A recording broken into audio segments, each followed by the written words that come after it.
Hey guys, it's Amy at Zoe Beck, and I'm going to do a tag today. So, I was just going through BookTube, and there was a tag I never saw before until I came across it on Liz Sherwood's channel. It's called the Finish the Book book tag, and it was created by Headless Books. I've put both of their videos down below as well as the questions, so I just thought I would get into this.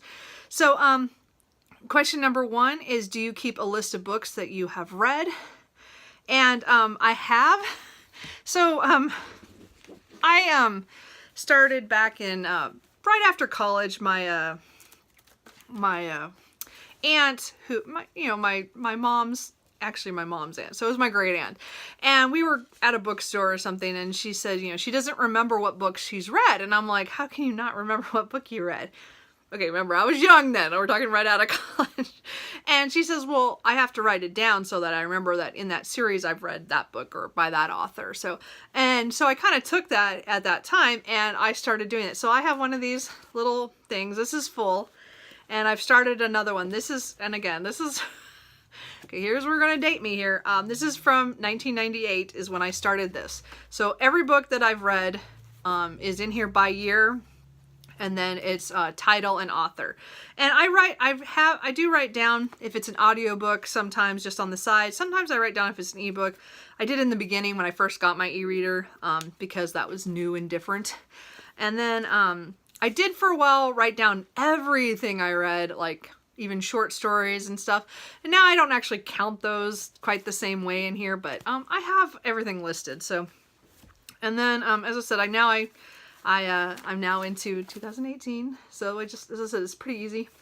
Anyway, so this is the physical way that I write down the list of books, and I do go back and look at these all the time when I go, man, I know I read that book. What year did I read that in? And I can actually go back to 1998 and see what book I read in what year, because it is kind of interesting to go back going, I know I read that book, but I can't remember, and I go back and find out.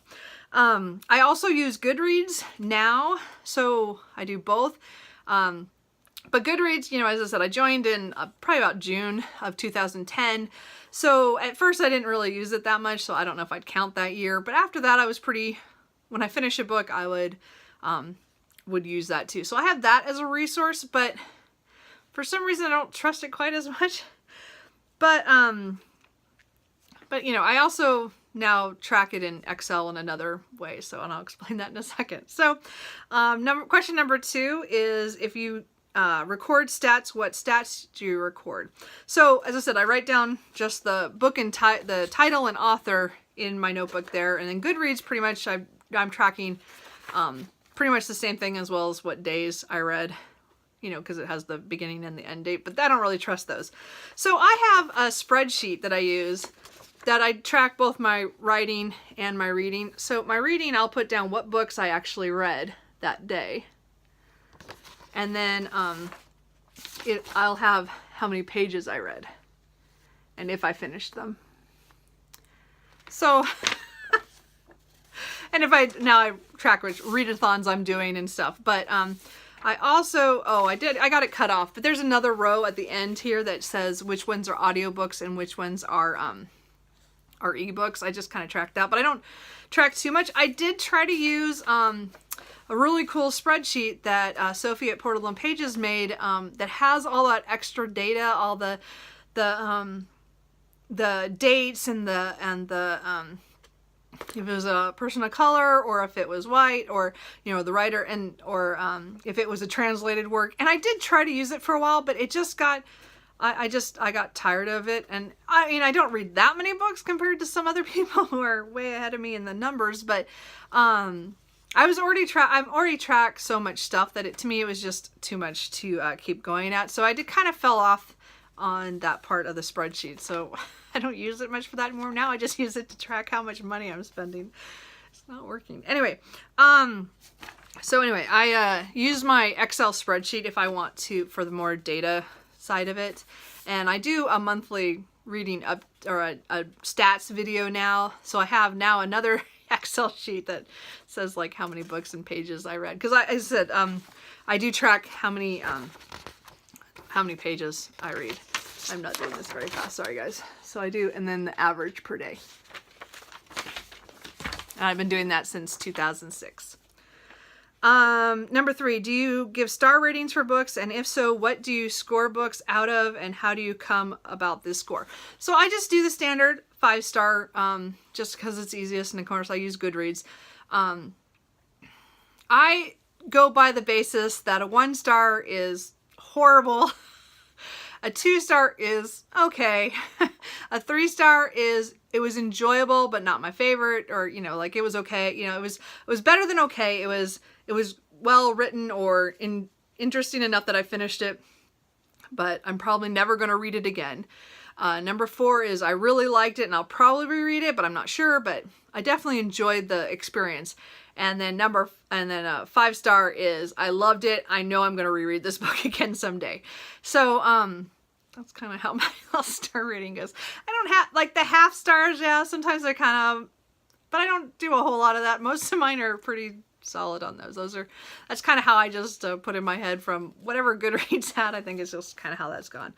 And I just, as I said, it goes off of how I feel when I finish the book. So there's only a few times where I won't score it right away. And I kind of think about it for a little bit, and then I put a score down. But usually I do it pretty quickly. I know for sure if it's a book I really liked, or I didn't like, or it was mediocre, you know, or it's, you know, I usually know pretty quickly. Number 4, do you review books? So I don't review books on Goodreads. I mean, I did a couple of them back in the day, but I got away from that. I just didn't want to take the time to do that. I have this last year been better about writing reviews for myself. So I have another, like a Word document, where I write down a little bit about what the book was about so that I can kind of remember. Because I'm starting to have a horrible memory on this stuff, guys. My aunt was right. Anyway, and then what I thought about it. So anyway, sorry, my brother just walked by the window and it freaks me out. Anyway, never mind. I won't, explain later. Anyway, so I do review them for myself now. I write a little thing of why I liked it or I didn't like it, or if I know I loved it, or, you know, like it's just for a little bit for me. And sometimes that's helped because I go, like, I know I read that and I know there's something that bugged me, but what was it? And I can go back now and look. So I'm trying to do that more. It's just in the last year though I've done that. And then number 5 is, where do you put your finished books? The finished books go back on the shelf if I love them.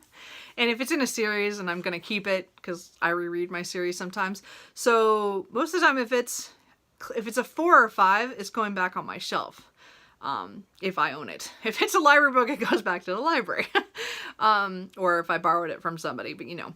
But if it's, you know, a 2 or 3, or I DNF'd it, the book is going into my sell pile, which is a stack on the floor. I need to get a better spot for that, but oh well. It's where I go and I collect all the books when I go to sell them. How do you pick your next book? This is a hard one because I would say I'm a mood reader, but I'm also a scheduler by trade. And so I try to schedule myself to read certain things. Like I tell myself, okay, I'm going to finish this book and then I'm going to read this one. And during readathons, I can usually do that because it's a short-term thing. But it doesn't always work because sometimes you just don't feel that next book. And so I definitely have a tendency to think I'm going to read this book next, and then I'll get to that day and I'll be like, no, that's not happening, and I'll pick something else. So I just pick kind of, as I said, I do mood read, but I have like I have a whole 2 bookshelves that are my TBR, my top 100 that I want to read. Now there's plenty in here still I want to read too, which need to get out on that shelf too, but I need to get some of those off. So I usually have plenty that I can pick from. That's not the problem. So I guess maybe that's not a clear answer, but do you have any other rituals for when you finish a book? No, I write it in my little notebook. I mark it on Goodreads. I take a picture of it for Instagram and write on there. Then I do my own little review when I have time on my computer, and I think that's it. And then again, I put the book either into the sell pile or back on my shelf or going back to the library with the year. And who do you tag? So I'm not going to tag anybody because I don't know who's done this because it's kind of a couple of months old, and I don't remember seeing this tag at all. So I'm kind of slow behind on this one, but I think it's a really cool one. So if you want to do it, I would definitely do it. I think it's kind of interesting to see you know, what you're doing with the books or how you tracking stuff. I love stats. So as I said, I do a monthly stats check-in every month. I just love going through the numbers. I like seeing how many books I read, how many pages I read. And again, I have my Excel sheet that I do. I have a lot of things I track in a lot of different ways that I've built up over the years. This is that I started out with just writing down name and title, and then I did an Excel sheet where I track pages, and now I'm doing a little bit more reviews, you know, so I'm kind of, it's evolving, and I think it will continue to do that. I think it's kind of interesting. So anyway, hope you guys like this, and I will talk to you guys later. Bye.